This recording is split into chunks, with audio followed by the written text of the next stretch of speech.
Price the Lord. Blessing Karnataka TV പ്രോഗ്രാമിലേക്ക് എല്ലാ പ്രേക്ഷകർക്കും യേശു ക്രിസ്തുവിൻ്റെ നാമത്തിൽ എൻ്റെ സ്നേഹവന്ദനം. കഴിഞ്ഞ എപ്പിസോഡ് എല്ലാവർക്കും അനുഗ്രഹവും വിടുതലുമായിരുന്നുവെന്ന് അറിയുവാൻ സാധിച്ചതിൽ ദൈവത്തിന് സ്തോത്രം. ഇന്ന് ഞാൻ നിങ്ങളോട് സംസാരിക്കാൻ ഇഷ്ടപ്പെടുന്ന വിഷയം ദൈവമക്കളുടെ യോഗ്യതകൾ. 2 കൊരിന്ത്യർ 5:17 ഒരുത്തൻ ക്രിസ്തുവിലായാൽ അവൻ പുതിയ സൃഷ്ടിയാകുന്നു, പഴയത് കഴിഞ്ഞുപോയി, ഇതാ അത് പുതുതായി തീർന്നിരിക്കുന്നു. Praise the Lord. മനുഷ്യരാരായാലും യേശു ക്രിസ്തുവിനെ സ്വന്തം രക്ഷകനാക്കി സ്വീകരിച്ച് അവരുടെ പാപങ്ങൾ ഏറ്റുപറഞ്ഞ് ഉപേക്ഷിച്ച് അവരുടെ ജീവിതം കർത്താവിന് വേണ്ടി സമർപ്പിക്കുമ്പോൾ അവരൊരു പുതിയ സൃഷ്ടിയാകുകയാണ്. ആ പഴയ സ്വഭാവം എല്ലാം വിട്ട്, പഴയ ആരാധന വിട്ട്, പഴയ സമ്പ്രദായങ്ങൾ വിട്ട്, പഴയ എല്ലാം നമ്മൾ വിട്ടിട്ട് ദൈവത്തിന് വേണ്ടി നമ്മൾ സമർപ്പിച്ച് ജീവിക്കുമ്പോൾ ഒരു പുതിയ അനുഭവത്തിലേക്ക് ദൈവം നമ്മളെ നടത്തുകയാണ്. അതായത് പുതിയ ഒരു ഉന്മേഷവും പുതിയ സന്തോഷവും പുതിയ സമാധാനവും നമുക്ക് ഓരോരുത്തർക്കും ദൈവം തരും. അത് തന്നെയുമല്ല, അന്ന് മുതൽ ദൈവമാണ് നമ്മുടെ നായകൻ, യേശുവാണ്. നമ്മുടെ നായകൻ ആരാണ്? യേശുവാണ്. നമ്മുടെ കർത്താവായ യേശുവിനെ സ്വന്തം രക്ഷകനാക്കി സ്വീകരിച്ച് നമ്മുടെ എല്ലാ പഴയ സ്വഭാവങ്ങളും എല്ലാം വിട്ട് ഒരു പുതിയ സൃഷ്ടിയായിട്ട് നമ്മൾ ഓരോരുത്തരും തീരണമേന്ന് ഞാൻ നിങ്ങൾക്ക് വേണ്ടി പ്രാർത്ഥിക്കുന്നു. അതുപോലെ തന്നെ നിങ്ങൾ ലോകത്തിൻ്റെ വെളിച്ചമാകുന്നു. നമ്മുടെ പാപമെല്ലാം കഴുകപ്പെട്ട് കർത്താവായ യേശുവിനെ സ്വന്തം രക്ഷകനാക്കി സ്വീകരിച്ചു കഴിയുമ്പോൾ നമ്മൾ ലോകത്തിൻ്റെ വെളിച്ചമാകുന്നു. മത്തായി 5:14 കർത്താവ് ലോകത്തിൻ്റെ വെളിച്ചമാണ്. നമ്മൾ എങ്ങനെയാണ് ലോകത്തിൻ്റെ വെളിച്ചമാകുന്നത്? സൂര്യനിൽ നിന്നും ചന്ദ്രനിലേക്ക് വെളിച്ചം പകരുന്നു, ചന്ദ്രൻ ഭൂമിക്ക് വെളിച്ചം കൊടുക്കുന്നു. അതുപോലെ നാം കർത്താവായ യേശു ക്രിസ്തുവിൽ നിന്നും വെളിച്ചം പ്രാപിച്ച് അന്ധകാരത്തിൽ ഇരിക്കുന്ന ജനത്തിന് നമ്മൾ വെളിച്ചം പകരുന്നവരായിരിക്കണം. നിങ്ങളത് ചെയ്യാത്തവർ ഇന്ന് തന്നെ ചെയ്യണം. എന്തുമാത്രം ആൾക്കാരാണ് വിളക്കിലേക്ക് വരാതെ, കർത്താവായ യേശു ക്രിസ്തുവിനെ അറിയാതെ, യേശു ക്രിസ്തു ലോകത്തിൻ്റെ വെളിച്ചമാകുന്ന യേശു ക്രിസ്തുവിനെ അറിയാതെ എത്രയോ കുടുംബങ്ങൾ, എത്രയോ വ്യക്തികൾ ഈ ലോകത്തിൽ കഴിയുന്നു. അവരോട് സുവിശേഷം പറയുകയും അവർക്ക് വേണ്ടി പ്രാർത്ഥിക്കുകയും അവരെ ദൈവസന്നിധിയിൽ കൊണ്ടുവരികയും ചെയ്യുവാനാണ് ദൈവം നമുക്ക് ഓരോരുത്തർക്കും വെളിച്ചം തന്നിരിക്കുന്നത്. ആ വെളിച്ചത്തിൻ്റെ മക്കളായി നമ്മൾ ഓരോരുത്തരും തീരണമേന്ന് ഞാൻ നിങ്ങളോട് അപേക്ഷിക്കുകയാണ്. നമ്മൾ ലോകത്തിൻ്റെ വെളിച്ചമാണ്. രണ്ടാമത്, നമ്മൾ ആരാണ്? ഭൂമിയുടെ ഉപ്പാകുന്നു. മത്തായിയുടെ സുവിശേഷം 5:13 ഉപ്പിൻ്റെ ഗുണങ്ങളെക്കുറിച്ച് പറഞ്ഞാൽ, കെട്ടുപോകുന്ന സാധനങ്ങളെ നശിച്ചു പോകാതെ അത് ഉപ്പിട്ട് സൂക്ഷിക്കുന്നു. അതുപോലെ നല്ല രുചികരമായ ഭക്ഷണം കഴിക്കണമെന്ന് വരികിലും ഉപ്പ് വേണം. ഉപ്പിട്ടെങ്കിൽ മാത്രമേ നല്ല രുചിയായിട്ടുള്ള ആഹാരം കഴിക്കാനായിട്ട് സാധിക്കത്തുള്ളൂ. അതേ രീതിയല്ലേ നമ്മൾ ആത്മാക്കൾക്ക് വേണ്ടി പ്രാർത്ഥിക്കുകയും അവരെ സുവിശേഷം അറിയിച്ച് രക്ഷയിലേക്ക് കൊണ്ടുവരികയും ചെയ്യേണ്ടത് നമ്മുടെ ഓരോരുത്തരുടെയും കടമയാണ്. അവർ ഏതെല്ലാം വിധത്തിലാണ് കുടിച്ചും കൂത്താടിയും കഞ്ചാവ് വലിച്ചും ഏതെല്ലാം വിധത്തിൽ നശിച്ചുകൊണ്ടിരിക്കുന്നെന്ന് നമ്മൾ ലോകത്തിൽ കണ്ടുകൊണ്ടിരിക്കുകയാണ്. അവരുടെ മധ്യത്തിൽ ചെന്ന് യേശുവിനെ കുറിച്ച് പറയുകയും യേശുവിൻ്റെ എല്ലാ വിവരങ്ങളും നിങ്ങൾ അവരോട് പറഞ്ഞ് ഒരു ഉപ്പിൻ്റെ അവസ്ഥയായിരിക്കണം നമ്മൾ. ഉപ്പോട് രസമേറിയതും ഇമ്പമായ വാക്കുകൾ പുറപ്പെടുവിക്കുന്നവരുമായിരിക്കണം. നമ്മൾ ചീത്തയും വിളിച്ച് തെറിയും വിളിച്ച് ബഹളവും ഉണ്ടാക്കിക്കൊണ്ട് എന്നാൽ യാതൊരു രക്ഷയില്ല. അവരോട് സ്നേഹമായി ഒരു വ്യക്തിയെ നമ്മൾ കണ്ടാൽ ആ വ്യക്തിയോട് സുവിശേഷം പറയാൻ നേരം നമ്മൾ ആദ്യമേ അവരുമായിട്ട് ഫ്രണ്ട്ഷിപ്പ് ചെയ്യണം. ഫ്രണ്ട്ഷിപ്പ് ചെയ്ത്, മക്കളെ നിങ്ങളുടെ വീട് എവിടെയാണ് നാട്, എത്ര മക്കളുണ്ട്, കല്യാണം കഴിഞ്ഞോ, എങ്ങനെയാണ് ജീവിക്കുന്നത്, ഇങ്ങനെ ഓരോന്നും നമ്മൾ ചോദിച്ച് അവരുമായിട്ടങ്ങ് ഫ്രണ്ട്ഷിപ്പ് ചെയ്യണം. ഫ്രണ്ട്ഷിപ്പ് ചെയ്തിട്ട് വേണം നമ്മൾ കർത്താവായ യേശുവിനെ കുറിച്ച് അവരോട് സംസാരിക്കുവാൻ. നിങ്ങൾ അറിയാത്ത ഒരു ദൈവം ജീവിക്കുന്നുണ്ട്. ആ ദൈവമാണ് യേശു ക്രിസ്തു. അവൻ നമ്മുടെ പാപത്തിനു വേണ്ടി, രോഗത്തിനു വേണ്ടി, ശാപത്തിനു വേണ്ടി ക്രൂശിന്മേൽ ഒരു തൊട്ടി രക്തമില്ലാതെ ഒഴുക്കി മരിച്ചടക്കപ്പെട്ട് 3-ാം ദിവസം ഉയർത്തെഴുന്നേറ്റ് ഇനി ജീവിക്കുന്ന ദൈവമാണെന്ന് നമ്മൾ മറ്റുള്ളവരോട് പറയണം. പറഞ്ഞ് അവരെ ദൈവസന്നിധിയിൽ ഒരു പ്രാവശ്യം വെട്ടിയാൽ മരം വീഴത്തില്ല, 2 പ്രാവശ്യം വെട്ടിയാൽ മരം വീഴത്തില്ല. 50-100 വെട്ടിക്കഴിയുമ്പോഴാണ് ഒരു മരം വീഴുന്നത്. ഞാൻ അവനോട് പറഞ്ഞതാണ്, ഞാൻ അവളോട് പറഞ്ഞതാണ്, എന്നിട്ടും അവൾ ഗവനിക്കുന്നു പോലുമില്ല. പറയണം, നമ്മുടെ ജോലി അത്. നമ്മളെ ഏൽപ്പിച്ചിരിക്കുന്ന കർത്താവ് പറഞ്ഞിട്ട് പോയിരിക്കുന്നതാണ്. വെറും മക്കളായി ജീവിക്കാനല്ല ദൈവം ആഗ്രഹിക്കുന്നത്, ശിഷ്യരായി ജീവിക്കുവാനാണ് ദൈവം ആഗ്രഹിക്കുന്നത്. അങ്ങനെ നമ്മൾ ദൈവത്തിൻ്റെ ശിഷ്യരായെങ്കിൽ മാത്രമേ നമുക്ക് ആത്മഭാരം ഉണ്ടാകത്തുള്ളൂ. ഉപ്പോട് രസമേറിയതും ഇമ്പമായ വാക്കുകൾ പുറപ്പെടുവിപ്പിച്ച് അനേകരെ ദൈവസന്നിധിയിൽ കൊണ്ടുവരാനായിട്ട് സാധിക്കത്തുള്ളൂ.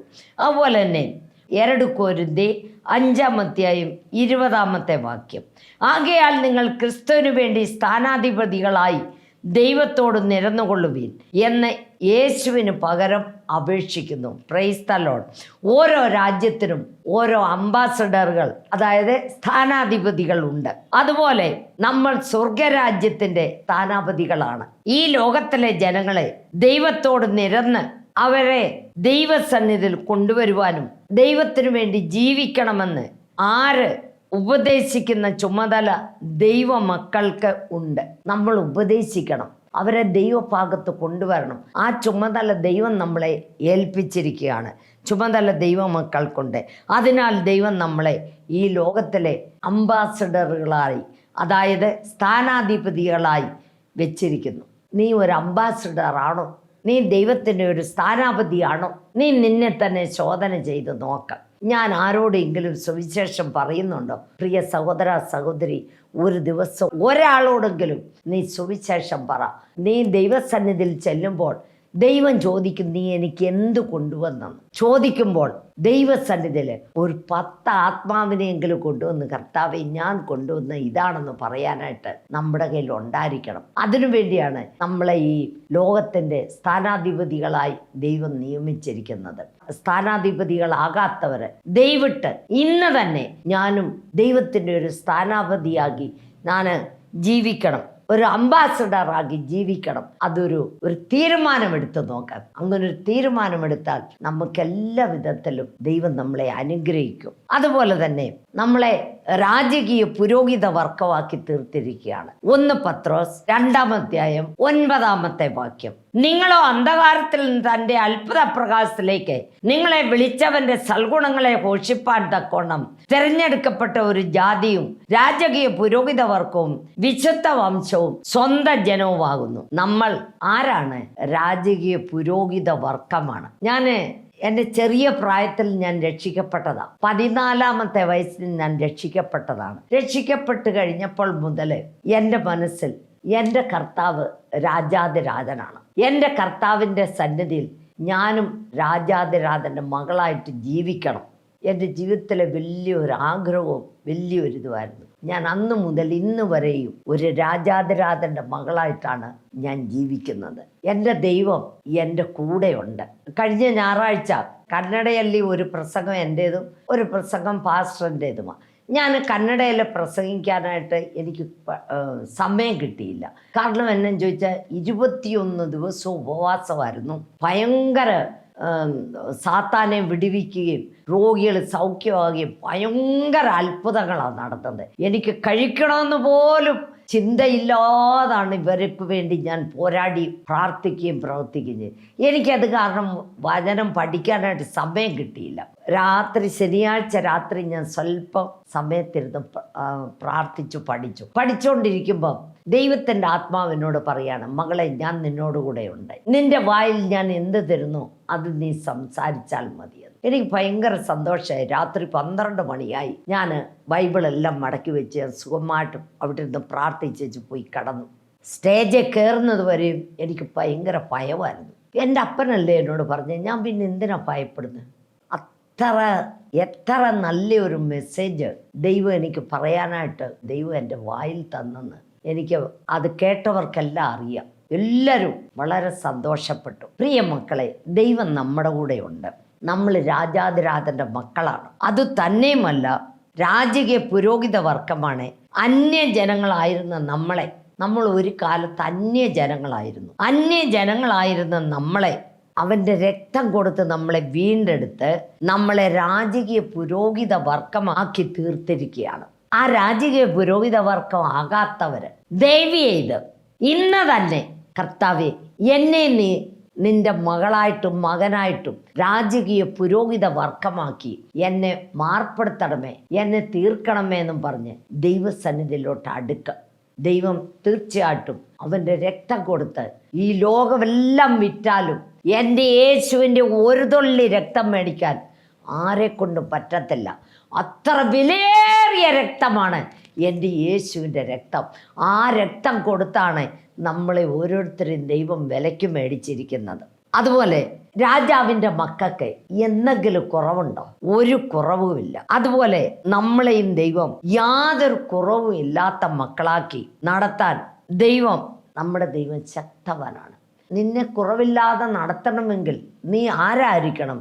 രാജാതിരാജൻ്റെ മകളായിരിക്കണം, മകനായിരിക്കണം. എങ്കിൽ മാത്രമേ ദൈവം നിന്നെ ആ രാജാതിരാജൻ്റെ മകളെപ്പോലെ മകനെപ്പോലെ നടത്തുകയുള്ളൂ. നീ തോന്നിവാസം ജീവിച്ച് നടന്നിട്ട് ഞാൻ രാജാതിരാജൻ്റെ മകനാന്ന് പറഞ്ഞാൽ ഒന്നും ഒരു പ്രയോജനവുമില്ല. നിൻ്റെ വീട്ടിൽ ദരിദ്രാവസ്ഥ, നീ മറ്റുള്ളവരുടെ മുമ്പിൽ കൈനീട്ടുക, എല്ലാ കൊണ്ടും സമാധാനമില്ല, സന്തോഷമില്ല. ഉണ്ടാക്കുന്നതെല്ലാം കിഴുത്തപ്പോക്കറ്റിൽ ഇടുന്ന പോലെ ഇടുകയാണ്. എന്തെങ്കിലും ആവശ്യത്തിന് നോക്കുമ്പോൾ ഒന്നും കാണത്തില്ല. പ്രിയ മക്കളെ, നമ്മൾ രാജാതിരാജൻ്റെ മക്കളെ പോലെ ഒന്ന് ജീവിച്ച് നോക്കിക്കേ. അതെങ്ങനെ ജീവിക്കുന്നതെന്ന് നിങ്ങൾ ഓർക്കും. പ്രാർത്ഥിക്കുക, ബൈബിള് വായിക്കുക, ബൈബിൾ ധ്യാനിക്കുക, ഉപവസിക്കുക. അതുപോലെ തന്നെ സത്യത്തിലും ആത്മാവിലും ദൈവത്തെ ആരാധിക്കുക. ദൈവം വസിക്കുന്ന ആലയമായത്. നമ്മുടെ വലിയ ബിൽഡിങ്ങുകളിലോ നീ വലിയ RCC ബിൽഡിങ് കെട്ടി ഭയങ്കര ഇതുമെല്ലാം ആക്കി ഇട്ടിട്ടുണ്ടായിരിക്കും. നിന്റെ RCC ബിൽഡിങ്ങിലല്ല ദൈവം വസിക്കുന്നത്. ഈ പാവപ്പെട്ട നമ്മളിലാണ് ദൈവം വസിക്കുവാനായിട്ട് ആഗ്രഹിക്കുന്നത്. ഫിലിപ്പിയർ 4:19 എന്തുവാ പറഞ്ഞിരിക്കുന്നത്? എൻ്റെ ദൈവമോ തൻ്റെ ബുദ്ധിമുട്ടുകളൊക്കെയും മഹത്വത്തോടെ തൻ്റെ ധനത്തിനൊത്തവണ്ണം കർത്താവായ യേശു ക്രിസ്തു മുഖാന്തരം തീർത്ത് തരാമെന്നാണ് പറഞ്ഞിരിക്കുന്നത്. അതാരോടാ പറഞ്ഞിരിക്കുന്നത്? ഈ ദൈവത്തിൻ്റെ മക്കളോടാണ് പറഞ്ഞിരിക്കുന്നത്. ദൈവത്തിനു വേണ്ടി കൊടുക്കുന്ന മക്കളോടാണ് പറഞ്ഞിരിക്കുന്നത്. ദൈവത്തിൻ്റെ സന്നിധിയിൽ താണിരിക്കുന്ന മക്കളോടാണ് പറഞ്ഞിരിക്കുന്നത്. നീ ഒന്ന് താണിരുന്ന് നോക്കിയേ. നിനക്കെന്താ കഷ്ടം വന്നാലും എന്തെല്ലാം കുറവുകൾ വന്നാലും നിന്നെ ദൈവം രക്ഷിക്കും. എനിക്കാരുമില്ലാന്ന് നീ വിചാരിക്കണ്ട. നമുക്കൊരുവനുണ്ട്. അവനാണ് നമ്മുടെ രാജാതിരാജനാഥ യേശു ക്രിസ്തു. അവൻ നമ്മളെ രക്ഷിക്കും, അവൻ നമ്മളെ സഹായിക്കും. അവൻ നമ്മുടെ എല്ലാ ബുദ്ധിമുട്ടുകളെയും സ്വല്പമല്ല സമ്പൂർണമായും തീർത്തു തരാമെന്നാണ് പറഞ്ഞിരിക്കുന്നത്. അങ്ങനെ തീർത്തു തരാം. എൻ്റെ അനുഭവത്തിൽ കൂടാണ് ഞാൻ പറയുന്നത്. എനിക്ക് വേറൊരുത്തരുടെ അനുഭവത്തിൽ കൂടെ പറയാനറിയത്തില്ല. എൻ്റെ അനുഭവത്തിൽ കൂടാണ് ഞാൻ പറയുന്നത്. അതുപോലെ തന്നെ നമുക്കിനി ഒരു വാക്യം നോക്കാം. നമ്മൾ ക്രിസ്തുവിൻ്റെ അവയവങ്ങളാണ്. 1 കൊരിന്ത്യർ 6:15 നിങ്ങളുടെ ശരീരങ്ങൾ ക്രിസ്തുവിൻ്റെ അവയവങ്ങൾ ആകുന്നു. Price the Lord.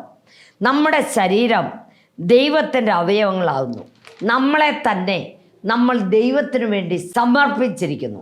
അതുകൊണ്ട് നമ്മൾ പാപം ചെയ്യരുത്, യാതൊരു തെറ്റും ചെയ്യാൻ പോകരുത്. ശരീരത്തിൻ്റെ അവയവങ്ങൾ കൊണ്ട് നമ്മൾ ദൈവത്തെ മഹത്വീകരിക്കണം, ദൈവത്തെ സ്തുതിക്കണം, ദൈവത്തെ ആരാധിക്കണം.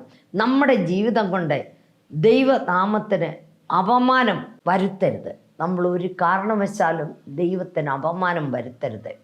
നമ്മുടെ ജീവിതം കൊണ്ട് ദൈവനാമം മഹത്വീകരിക്കണം. നമ്മുടെ ജീവിതം കൊണ്ട് ദൈവനാമം എന്ത് ചെയ്യണം? മഹത്വീകരിക്കണം.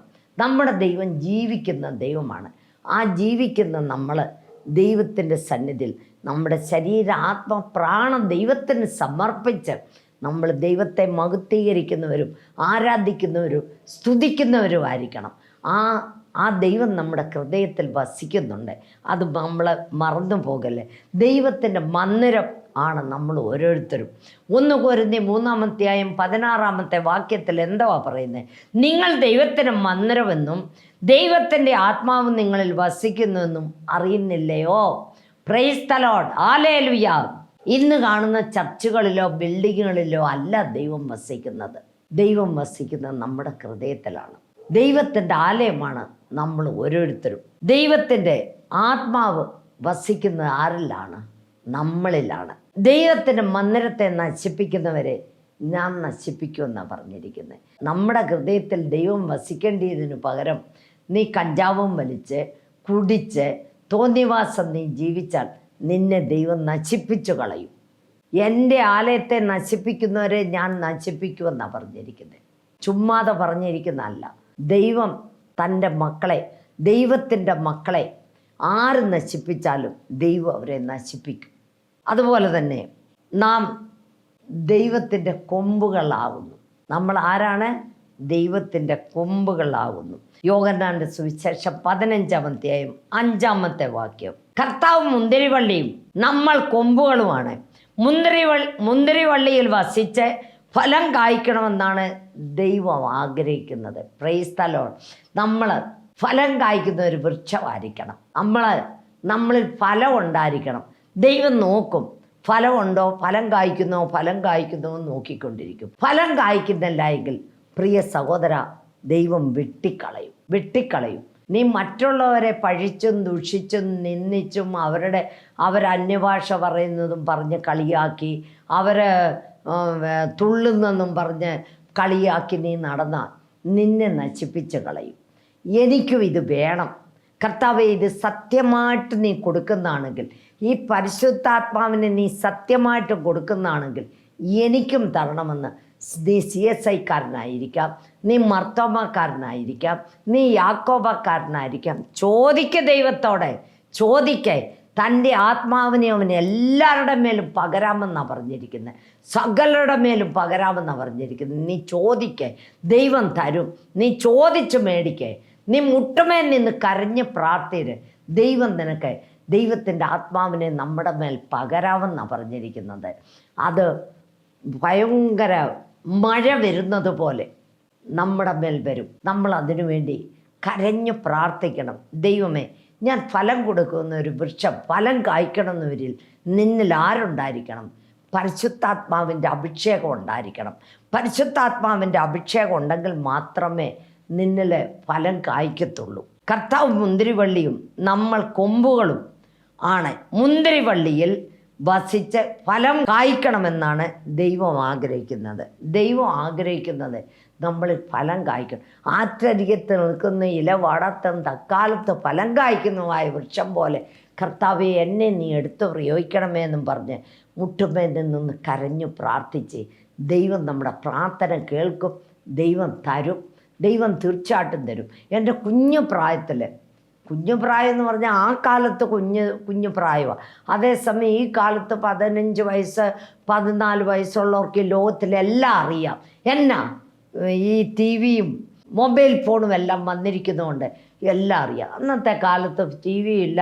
വലിയ പണക്കാരുടെ വീട്ടിലോ വല്ലതും ഒരു TV കാണുമായിരിക്കും. അങ്ങനെ ഒന്നുമില്ലാതെ കഷ്ടപ്പെട്ട വീട്ടിലാണ് ഞാൻ ജനിച്ചു വളർന്നത്. ഞാൻ ഇതെല്ലാം കാണുന്ന എൻ്റെ അമ്മയുടെ അനിയത്തിയുടെ കൂടെ അവിടെ ബീഹാർ സ്റ്റേറ്റിൽ ഞാൻ നേഴ്സിങ്ങിന് അഡ്മിഷൻ മേടിച്ചു തരാമെന്നും പറഞ്ഞ് വിളിച്ചുകൊണ്ട് പോയ സമയത്താണ് അവരുടെ വീട്ടിൽ ഞാൻ TV കാണുന്നതും അവരുടെ വീട്ടിൽ ഞാൻ ഫ്രിഡ്ജ് കാണുന്നതും എല്ലാം. ഇന്ന് എൻ്റെ വീട്ടിൽ ഇല്ലാത്ത വകയൊന്നുമില്ല. ദൈവം നമ്മളെ അനുഗ്രഹിച്ചാൽ ഞാനൊന്നും ദൈവത്തോട് ചോദിച്ചില്ല. എല്ലാം എൻ്റെ അപ്പച്ചൻ എനിക്ക് തന്നുകൊണ്ടിരിക്കുകയാണ്.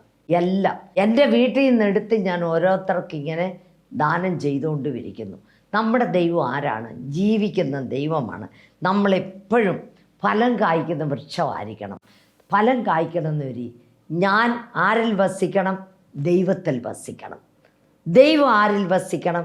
നമ്മളിൽ വസിക്കണം. എങ്കിൽ മാത്രമേ നിനക്ക് ഫലം കായ്ക്കാനും ഫലം കൊടുക്കാനും സാധിക്കത്തുള്ളൂ. അതുപോലെ തന്നെ 1 പത്രോസ് 1-3 ജീവനുള്ള പ്രത്യാശ. ദൈവമക്കൾ ജീവനുള്ള പ്രത്യാശയുള്ളവരാണ്. ലോകത്തിലുള്ള മറ്റ് ജനങ്ങൾക്ക് ആ പ്രത്യാശയില്ല. നമ്മുടെ ജീവിതത്തിൽ നമുക്കൊരു പ്രത്യാശയുണ്ട്. ആ ദൈവമക്കൾക്ക് മാത്രമേ പ്രത്യാശയുള്ളൂ. എന്തുവാണ് നമ്മുടെ പ്രത്യാശ? നമ്മുടെ കർത്താവായ യേശു ക്രിസ്തു വരും. അവൻ വന്ന് നമ്മളെ കൂട്ടിക്കൊണ്ട് പോകും. അത് എന്ന് വരുമെന്ന് നമുക്കറിയത്തില്ല. ഏത് നിമിഷം വരുമെന്ന് അറിയത്തില്ല. ഏത് നിമിഷം വന്നാലും നമ്മൾ പോകാൻ റെഡിയായിട്ടിരിക്കണം. നമ്മൾ റെഡിയുള്ളവരായിരിക്കണം. നമ്മൾ ശുഭവും ശുഭ്രമായ വസ്ത്രം ധരിച്ചുകൊണ്ട്, ആ വെണ്മേറിയ വസ്ത്രം ധരിച്ചുകൊണ്ട്, ആ ചിത്രത്തയ്യലുള്ള വസ്ത്രം ധരിച്ചുകൊണ്ട് നമ്മൾ പോകാൻ റെഡിയായിട്ടിരിക്കണം. നമ്മുടെ ശരീരത്തിൽ കറ, ചുളുക്കം, മാലിന്യം ഒന്നും കാണരുത്. നമ്മൾ ദൈവസന്നിധിയിൽ ചെല്ലുന്നവരായിട്ട് ദൈവത്തോടുകൂടെ ഏത് സമയത്ത് വന്നാലും പോകാൻ റെഡിയായിട്ടിരിക്കണം. ഈ വാക്യങ്ങളാൽ ദൈവം നിങ്ങളെ അനുഗ്രഹിക്കട്ടെ. ഞാൻ ഈ കഴിഞ്ഞ ദിവസം ഇവിടെ നടന്ന ഒരു സാക്ഷി പറയാനായിട്ട് ആഗ്രഹിക്കുന്നു. ഭാര്യയും ഭർത്താവും 2 പേര് എൻ്റെ അടുത്ത് വന്നിട്ട് പറഞ്ഞു, ഈ ഭാര്യ ഭക്ഷണമൊന്നും ശരിക്കും എടുക്കുന്നില്ല, അതുപോലെ തന്നെ രാത്രിയിൽ ഉറക്കമില്ല. എത്ര കഥ അടച്ചിട്ടെന്ന് പറഞ്ഞാലും അവർ കഥവ് തുറന്ന് വെളിയിലിറങ്ങി പോകും. അതിന് കഥകളെല്ലാം ഞങ്ങൾ പൂട്ടി താക്കോലെല്ലാം മാറ്റി വെച്ചിട്ടാണ് കിടക്കുന്നതെന്നെല്ലാം പറഞ്ഞ് അയാൾ വളരെയധികം വിഷമിച്ചുകൊണ്ട് എന്നോട് പറഞ്ഞു. എനിക്ക് അന്നേരമേ മനസ്സിലായി, ഈ സ്ത്രീ എൻ്റെ മുഖത്ത് നോക്കുന്നില്ല. ഞാനുടനെ പറഞ്ഞു, തല പൊക്കി എൻ്റെ മുഖത്ത് നോക്കാൻ പറഞ്ഞു. നിങ്ങൾക്ക് എന്തോ നിങ്ങൾ തന്നെ പറയാൻ പറഞ്ഞു. ഉടനെ അവരെന്നോട് പറഞ്ഞു, എനിക്ക് ഭക്ഷണമൊന്നും കഴിക്കാൻ മേല, ഭക്ഷണം കഴിച്ച ഉടനെ എനിക്ക് ഛർദ്ദിക്കണം, പിന്നെ എനിക്ക് ഭയങ്കര കെട്ട സ്വപ്നങ്ങളെന്ന് പറഞ്ഞാൽ സഹിക്കാൻ മേലാത്ത സ്വപ്നങ്ങൾ വരും. അതുപോലെ തന്നെ രാത്രിയിൽ എന്നെ ആരാണ്ട് വിളിച്ചുകൊണ്ട് കയ്യെ പിടിച്ച് ഇറക്കിക്കൊണ്ട് പോകുമെന്ന് പറഞ്ഞു. അങ്ങനാണോ എന്ന് ചോദിച്ചു. എന്നിട്ട് മുട്ട നിൽക്കാൻ പറഞ്ഞു. ഞാൻ അവർക്ക് പ്രാർത്ഥനയെല്ലാം പറഞ്ഞു കൊടുത്തു. അവരെ കൊണ്ട് തന്നെ പ്രാർത്ഥന പറയിപ്പിച്ചു. ഒരു 3-4 കാര്യങ്ങൾ ഞാൻ പറഞ്ഞു. അത് കഴിഞ്ഞ് തന്നെ അവർ എടുത്തടിച്ച് താഴെ അങ്ങ് വീണു അവിടെ കിടന്ന് ഉരുണ്ട് കാറാൻ തുടങ്ങി. നീ എന്തിനാ എന്നെ ഇവിടെ കൊണ്ടുവന്നതെന്ന് ചോദിച്ച് കെട്ടിയവൻ്റെ നേരെ അങ്ങ് ചെല്ലുക. നീ എന്തിനെന്നെ ഇവിടെ കൊണ്ടുവന്നു? ഉടനെ ഞാൻ പറഞ്ഞു, അവരല്ല നിന്നെ കൊണ്ടുവന്നത്, നിന്നെ കൊണ്ടുവന്ന യേശു ക്രിസ്തുവാണ്. എൻ്റെ അടുത്ത് വരുന്നവരുടെ അടുത്ത് ഞാൻ വരുമെന്നാണ് പറഞ്ഞിരിക്കുന്നത്. നീ എൻ്റെ യേശുവിനെ ഒന്ന് കണ്ണ് തുറന്ന് നോക്കാൻ പറഞ്ഞു. തുറക്കത്തില്ല. എത്ര ഗൗരവമായിട്ട് പറഞ്ഞിട്ട് കണ്ണ് തുറക്കത്തില്ല. കണ്ണ് തുറക്കാൻ യേശു ക്രിസ്തുവിൻ്റെ നാമത്തിൽ കണ്ണ് തുറക്ക എന്ന് പറഞ്ഞ ഉടനെ കണ്ണ് തുറന്നു. എൻ്റെ യേശുവിനെ നോക്കിക്കോളാൻ പറഞ്ഞു. എൻ്റെ കണ്ണിലോട്ട് നോക്കിയിട്ട് എൻ്റെ യേശുവിനെ നോക്കിക്കോളാൻ പറഞ്ഞു. നിന്നെ ഇപ്പം തന്നെ കത്തിച്ചു കളയുമെന്ന് പറഞ്ഞു. അയ്യോ, എന്നെ കത്തിക്കല്ലേ, ഞാൻ പൊക്കോളാമേ എന്ന് പറഞ്ഞു. ശരി, നിന്നെ കത്തിച്ച് കളയണോ പോകുന്നോ എന്ന് ചോദിച്ചു. പൊക്കോളാവുന്നു. എന്നാൽ നീ പോയെന്ന് എനിക്കറിയണം. വാതുക്ക വരെ ഉരുണ്ടു പോയിട്ട് അവിടെ ചെന്ന് മുട്ടുകുത്തി 2 കൈകൾ ഉയർത്തിപ്പിടിച്ച് നിനക്ക് എത്ര സൗണ്ടുണ്ടോ അത്രയും സൗണ്ടിൽ വിളിച്ചു പറയാൻ പറഞ്ഞു. യേശുവേ, ഞാൻ ഇവിടെ കുടുംബത്തെയും വിട്ട് പൊക്കോളാമെന്ന് പറഞ്ഞ് പോകണമെന്ന് പറഞ്ഞു. അവിടെ പോയി അങ്ങനെ തന്നെ ഉരുണ്ടവിടെ പോയി വാതുക്ക പോയി മുട്ടുകുത്തി നിന്ന് 2 കൈകൾ ഉയർത്തി കുറേ നേരം നിന്നു. ഞാൻ ഉടനെ വിളിച്ചു പറഞ്ഞു, യേശു ക്രിസ്തുവിൻ നാമത്തിൽ വിട്ടു പൊക്കോളാമേ എന്ന് പറയാൻ പറഞ്ഞു. അല്ല, ഇപ്പം നിന്നെ കത്തിക്കുമെന്ന് പറഞ്ഞു. എന്നെ കത്തിക്കല്ല, ഞാൻ പൊക്കോളാമെന്നും പറഞ്ഞ് അങ്ങനെ 3 പ്രാവശ്യം നിലത്ത് കൈയടിച്ച് ഞാൻ പൊക്കോളാമേന്നും പറഞ്ഞ് പോയി. നമ്മുടെ ദൈവം ആരാണ് മക്കളെ? നമ്മുടെ ദൈവം ജീവിക്കുന്ന ദൈവമാണ്. അവിടെ സകലവിധ രോഗങ്ങളും അന്നേരമേ ദൈവം സൗഖ്യം കൊടുത്തു. നമ്മുടെ ദൈവം ജീവിക്കുന്ന ദൈവമാണ്.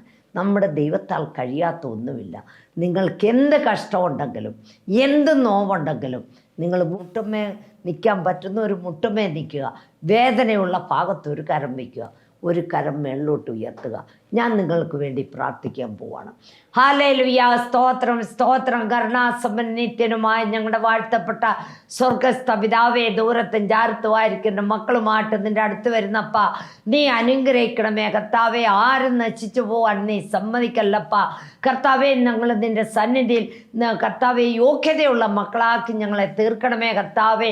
അപ്പച്ചാ, ഞങ്ങളുടെ പാപങ്ങളെല്ലാം ഏറ്റുപറഞ്ഞ് കർത്താവായ യേശുവിനെ സ്വന്തം രക്ഷകനാക്കി സ്വീകരിക്കുന്ന മക്കളാക്കി മക്കളാക്കി തീർക്കണമേ അപ്പ.